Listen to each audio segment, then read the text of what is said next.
বীর চট্টলা টিভি। আসসালামু আলাইকুম। বীর চট্টলা টিভি থেকে আমন্ত্রণ জানাচ্ছি আমি তানিশা সুলতানা আফিফা। পবিত্র ঈদ উল ফিতর উপলক্ষে দীর্ঘ ১৬ বছরের ফ্যাসিবাদ আন্দোলনে ও জুলাই আগস্ট গণ অভ্যুত্থানে আহত ও নিহত পরিবারের সদস্য, সাংবাদিক, বুদ্ধিজীবী ও রাজনৈতিক নেতৃবৃন্দের সাথে ঈদ শুভেচ্ছা বিনিময় করেন বিএনপির স্থায়ী কমিটির সদস্য আমির খসরু মাহমুদ চৌধুরী। এ সময় তিনি বলেন, বাংলাদেশে আর যেন ফ্যাসিস্ট বা অন্য কোনো শক্তি পরিবর্তন করতে না পারে সেদিকে আমাদের সজাগ দৃষ্টি রাখতে হবে। কারণ ফ্যাসিবাদ ভোটের বাহানা করে ক্ষমতা দখল করে থাকে আর অন্য শক্তি নানা অজুহাতে ক্ষমতা দখল করে থাকে। তাই আমরা কোনো শক্তিকে আর বাংলাদেশের ক্ষমতা দখল করতে দিব না। আমির খসরু মাহমুদ চৌধুরী আরো বলেন, এখন সারা দেশে ভোটের উৎসব চলছে। মানুষ দীর্ঘদিন ভোটের প্রতি অনীহা থাকলেও এখন দেশের মানুষ ভোট হওয়ার জন্য অপেক্ষায় আছে। তাই সরকারের উচিত যত তাড়াতাড়ি সম্ভব নির্বাচনের ব্যবস্থা করা।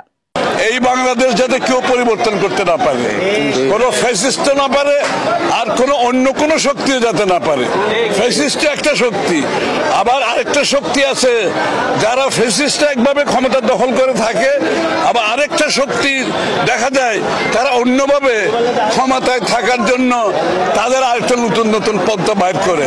তারাও যাতে না পারে জনগণের সামনে দাঁড়াতে, ফ্যাসিস্টরা যেভাবে দাঁড়াতে পারে নাই তারাও যাতে না পারে, সেই জন্য বাংলাদেশের মানুষ প্রস্তুত।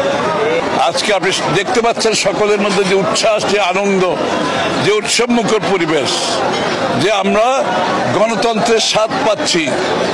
পুরোটা এখন আসে নাই, কিন্তু আমরা গণতন্ত্রের স্বাদ পাচ্ছি। পুরোটা আজকে অনেকটা নির্বাচনী হাওয়া আপনারা দেখতে পাচ্ছেন। এখানে নির্বাচনের একটা উৎসাহ, আগ্রহ দেখা দিচ্ছে সকলের মধ্যে।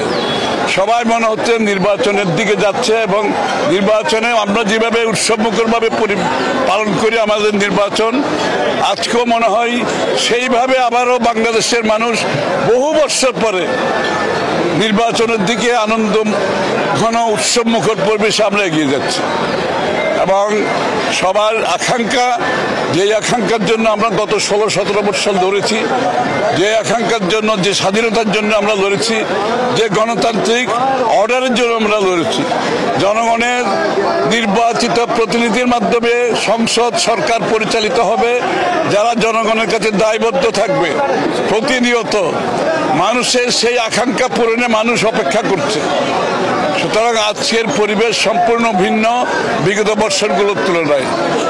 এটাই হচ্ছে বাংলাদেশ, এটাই বাংলাদেশকে এইভাবে রাখতে হবে।